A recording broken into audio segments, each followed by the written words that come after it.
hear me? Yes. Good, okay. I'll tell you my story. Basically, I came to Lewes in 1972 for a job. It was my second job. I was not long out of art school, and I was looking to do some design work, but the job I was currently in was just not stretching me. And this job came up in the Argus, and I thought, gosh, that sounds interesting. I'll apply, see what happens. And I got an interview. So I came to Lewes on a very wet February morning, and I came up the railway station and turned left because Anne and Finn lived in Mountford Road, and that was where my interview was, and I literally walked around the corner into number 1 Mountford Road, had my interview, went back on the train, and that's all I saw of Lewes. I knew nothing about Lewes whatsoever. And then I got the job.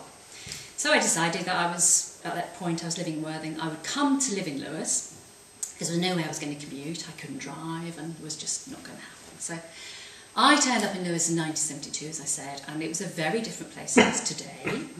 And there was a lot of empty shops. There was the Phoenix Ironworks employing 500 men. There was the cement works over in the Cliff Industrial Estate, which chucked out lots of sulphuric smells every now and again, and what mingled with Harvey's Brewery. It was kind of an interesting smell, but and there was lots of odd things like railway bridges that had to be knocked down to make way for all sorts of precincts, and so it's a completely different image than it is today, which is very gentrified. And then there was Clothkits, and I knew nothing about it, and I came and I worked in Anne and Finn's house, and in their studio, which was not huge, was it? I would say it was in the attic, yes, and it was about, I would guess, about 4 metres by about 4 metres square, roughly. Sometimes up to about 6 people working in it. I'm not quite sure how we managed it, but we did. It was one of those really interesting jobs where everybody just mucked in and got things done, basically. Now, not long after, that was in 72, and not long after that, they bought 24 High Street and moved in. I'm not quite sure the dates. I'm sure Anne and Finn will probably know that 72, 73, I can't quite remember, but we all moved to 24 High Street, which is where most people know that Clothkits actually ended up, which is a very big building. Now my job really grew somewhat exponentially, really. I went in as a design assistant thinking I was just going to do a bit of sewing, and maybe I was going to do a bit of pattern cutting, which is all the stuff I'd done at college, and I wanted to really get stuck into that, which I did. But of course, as the company grew, so did the jobs. Everybody's jobs did, really, because we all had to, I can remember Finn taking me around 24 High Street saying, this room's going to be the design room, and there's going to be this big print table, and by the way, you're going to do the printing, Kathy. Okay, but what I didn't realise was we were going to actually develop all the screens there, and I was going to be handling these enormous screens that were originally, this first strike-offs happened in 24 High Street, and then they all went off to the printers and they printed the big run. So really, some days I went in and I had my hands in dye buckets, and I had pink hands and blue hands and one thing and another, and then suddenly there'd be someone would come in and say, oh, by the way, we're going to do some photographs this afternoon, and you're going to be a model in the afternoon. So pink hands, okay, let's scrub them, let's get sorted out, sort hair out. So we did a lot of different things, and we designed 2 catalogues in one year. But not only did we design 2 catalogues, we produced 2 catalogues, because the catalogues were always done in-house, which is quite a big task, actually, looking back.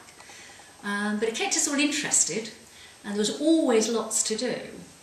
But really what was interesting, because I stayed there for 10 years, left in 82, I think it was, and by then, really, the company had grown massively, having grown and bought shops around the country, which is what probably other people knew. There was shops in Oxford, and I think in Bath, Anne, was there? I can't remember. There was in Cambridge. And so people knew.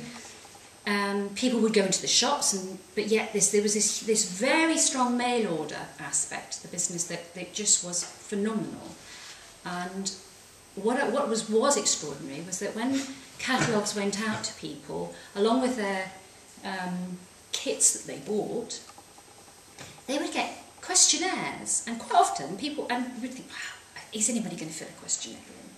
But they would come back, and they then had to sort of employ people to sort all this out, all these questions and all these answers that people say, oh, I'd really like this, and this I like, and what about that? So there was a tremendous input from the customers. And I think Joanna's here, and Phyllis, you worked in, you probably dealt with queries that people wrote in letters and explained, you know, what they thought about kits, or how they, you know, would sit under the apple tree hand sewing a little dress for their granddaughter, whatever. It had this amazing ethos that people felt that they knew everybody in the catalogue. I knew that even when in Lewes, people often would stop and talk to me as if they knew me, because they saw me in the catalogue, and therefore they thought, they must know me. So they'd ask me questions, and I'd be standing there thinking, what on earth is this person? And one interesting little sort of spin-off was, we were on holiday, husband and I, Paul over here, we had our daughter. She was only 4. We were in Corfu, in a very, very quiet, tiny little village, and we were sitting on the beach, and then Paul went up as a little taverna, and he was sitting having beer, and this couple turned up, and the woman was besotted by the fact that she thought she knew me. And my husband said, you know, no, she's not on the television, no, she kept asking all these obvious questions, no. Well, oh, do you live in Sussex? No, they lived up north somewhere. This woman kept on and on and on, and it wasn't until it got warmer and I called my daughter Jo over and put a t-shirt on her, which of course happened to be a Clothkits t-shirt, and the woman went, Clothkits, I know her from Clothkits. And he said, how could you know her from Clothkits? She said, she's in the catalogue. So that really proved that people identified with all the models. And I always remember Anne saying that we always needed a blonde model and a dark model, and once upon a time I was darker. That's not just a rumour. And people did identify with these two different types of people, and they bought the dark colours because they looked good on me, and the paler colours, they looked good on the blonde model. And so this marketing thing was quite strong, but people really did think they knew who was in this catalogue. It was quite extraordinary. But really, we started off, well, Clothkits started long before I got there, I think, really, because I'm not sure if everybody knows, but there's a lot of people who do know the story, but it was Anne's final piece for her diploma at Camberwell, wasn't it, Anne? Yeah. And she decided to do this kit on fabric, cutting out the problems of pinning patterns onto fabrics, because that's the big thing, that the real stumbling block. A lot of people say, I quite like sewing, but I'm terrified of putting the pattern on the fabric and I'll get it wrong. So really she cut that whole process out. She then put a design on the little dress. It was tiny little toddler's dress, and this was her final piece. Well, it got picked up by a journalist who was called Barty Phillips, who wrote for The Observer, and she thought it was a fabulous idea. I suspect, and I'm not 100% certain on this, but I suspect that Barty had young children herself, I'm not sure. But anyway, she saw the potential, and she wrote about it, and people really received it well and wanted to know where they could get it. So I think that maybe presented Anne and Finn with an issue of what we're going to do now. So they obviously went on to do it. This was, I think, 69, 70? Yes, 69. So before I came, and by the time I got there, they were not printing on the kitchen table. It had gone out house, and they had the showroom and workshop was just down from the Lewes Arms, which is now the Vintage Shirt Company.